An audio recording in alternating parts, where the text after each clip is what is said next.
it's your buddy Peace and Harmony with you here today. We're focusing in a little bit more in depth in terms of understanding what psychopathic devaluation means and what is really part of their motivation. A psychopath is an individual who operates in life with a lack of conscience. They don't have any sort of remorse, regret. They don't really seem to have much caring for others, despite really a very kind of motivation with a very heartless greed, a very heartless desire, a very heartless self-gratification. And this is very difficult to ascertain because it's not recognizable to the human eye. So even though this individual outwardly appears like a person, they can be very good looking, they can be very intelligent, they can be very busy, they can hold down a job, they can have a family, they can be in religious organizations, they can be very involved professionally, they can be very productive, yet there is a heartless contempt that they have for others. And it's really all about victimizing others to get what and where they want to go. And when we talk about heartless, really it's a 100% thing. It's not like they have like a little bit of heart, or it's just that they act a little bit heartless. It's just these individuals, they have no heart. They by virtue of the regions of their brain and the physiology, the neurobiology, and the way that they think, and the way that they act, and the way that they mentally manipulate and emotionally manipulate others, it is to a very sort of malignant, pathological narcissism with which they take from others whatever it is that they want: connection, money, relationships, sex, whatever it is that they want, that they feel is just going to take them on to the next level, get them through the next couple of months, get them through the next couple of girls or years, get them basically wherever it is that they want to go. They have a number of different relationships going on simultaneously, almost like split personalities. And so one satisfaction is used to buffer that of another.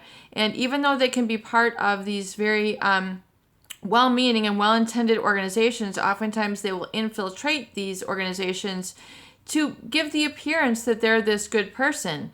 So it allows them to connect with others who are vulnerable, weak, who are easy to target, easy to victimize. And really, the deliberate programming and deliberate targeting of these individuals is really to get what it is that they want and to really victimize them. And what's so preposterous and I think is so mind-boggling is that this cycle can go on for months, years, and oftentimes not decades, because I think eventually the psychopath gets exposed by someone else in the relationship. So they tend to cycle through a lot of these just self-gratifying relationships and really have no regret. That they don't tend to learn while they're in these relationships. In other words, they just don't, they have an inability to see that they have hurt somebody or done something wrong, or even have kind of an emotional connection to past hurts where they are able to modify and adapt their behavior. They just continue on. They're not able to change in this way. Like really most people would say, you know what, that was really messed up of me. I'm not going to do that anymore. I don't like being that angry. I don't like, living this way. I'm changing my life.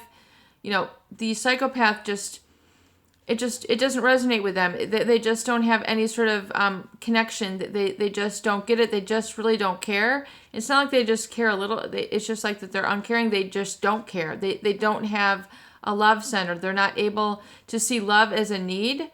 Like need is no love for them. Affection really isn't a need for them. Giving, heart to heart or, growing personally isn't really a need to them.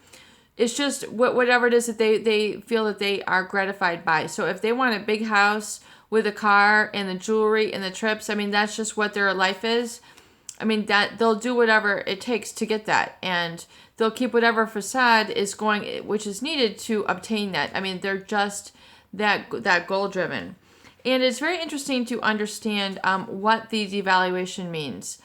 And devaluation is when they basically attribute exaggerated negative qualities to another.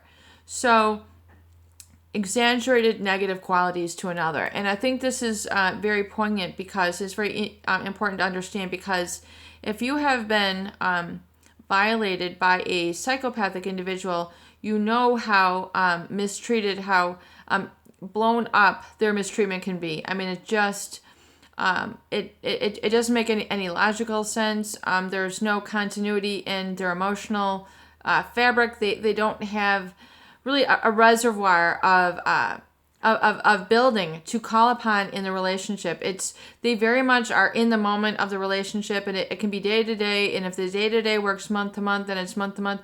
But they have really no bond or connection with the individual. So when they begin this sort of exaggerated negativity, the negative talk about everything, or the humiliation, that is part of the devaluing. That's part of, saying you have really needs, that is ridiculous. Like, why would you need love? Why would you need eye contact?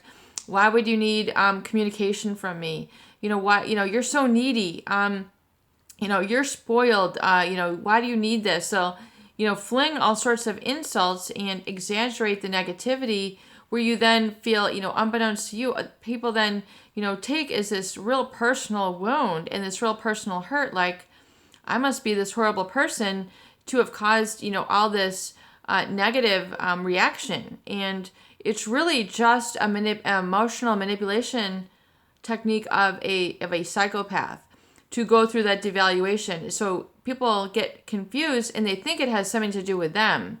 And they'll begin, they'll think this for years. They'll think this for decades, and especially after the relationship, they'll feel like, there was something just really wrong with me. And it's not just like a little wrong. You feel it's a very deep, and I would say a very temperatured pain, where it feels either very, very cold or very, very hot. And so, people then try to react to in these relationships to try to defend themselves, or they get caught up in this psychopathic rage, which is the psychopath will love to fight. I mean, they will just pick fights also.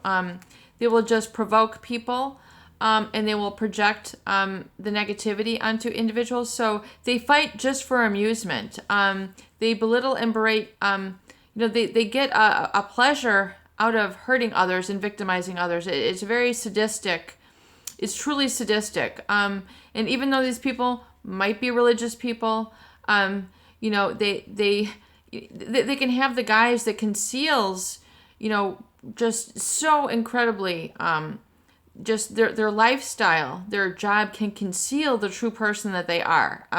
They really are what, interspecies predator. They are, fraud individuals. They are shams. They are scams. They are all that. And, you almost wonder, how do these people get by in life? How do they walk free?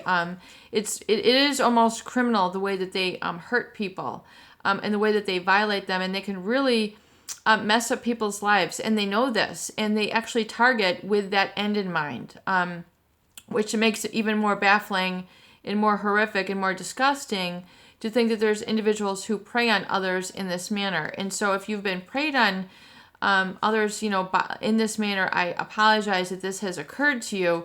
It's a horrible, scary, traumatizing situation, and it almost feels like it destroys a lot of your kind of aura as a person. It feels like it destroys a lot of your personal sort of energy. It feels like almost like they're trying to put out your life fire, or your life spark, or your happiness, that which makes you you, that which believes in the goodness of life, and which is connected to that goodness of life, is because you had just been sideswiped by this predator, and they can make you feel so self-critical and self-damaged, and so almost defenseless, and you would adopt such a learned helplessness, which means it's almost a paralysis. You become almost emotionally paralyzed, or emotionally, when I say emotionally asphyxiated, where you can't breathe the natural good emotive qualities that connect you to the positive, because they've made you feel insulted for feeling positive. Any sort of spark that you exhibited or expressed that was like, oh, look at that. They would almost if you were a child and you had a dog, they'd, ha ha ha, look at you with that dog. isn't that interesting? The way that you pet that dog, like there's just certain things that they find that they can devalue you by, which is your own emotional goodness. They can devalue your own innocent, pure connection to life. And that is what you have to rekindle and realize that is part of you, but that they had tried to be damaged by a psychopathic predator. They tried to destroy that connection to, family and love and sort of that trust of life and, that compassion, all those good human qualities, which are part of society and which make a society and a culture great and is responsible for a lot of the enduring accomplishments. They tried to ridicule, mimic, and mock and make fun of those genuine, real, and powerful emotions. So if you have felt targeted or humiliated for caring, for being compassionate, for being empathic, and then had your mind kind of twisted and over-sexualized because they use oftentimes sex, even in other conversations, in terms of hypersexualizing, meaning getting your mind on these very seductive or very like fetishy topics that are oftentimes predatory in nature or just violating of human norms, and then they just use sex in all the wrong manners and conversations, and it's very under the conscious awareness. And they do have this ability to manipulate, which is called NeuroLinguistic Programming, which just causes you to perceive everything in a kind of a sexualized manner or whatever manner it is that they want you to perceive things in. And this keeps you bonded oftentimes to this erotic feeling and this sort of very seductive and kind of out of control sexual energy, which is part of life. Sexual energy is part of life. It's part of production and creativity and things of this nature, and responsible for a lot of those things. But it's distorted, thwarted, and really sort of mangled and twisted by a psychopath. They have a way to blow things out of proportion and kind of just overwhelm people's mind with this hyper-sexual arousal state. And I know a lot of people have asked, well, what do you mean? And we'll go into that in more video. But it's a violation of boundaries and word fabrics and images that they kind of seduce and weave into someone's consciousness to make them feel hypererotic.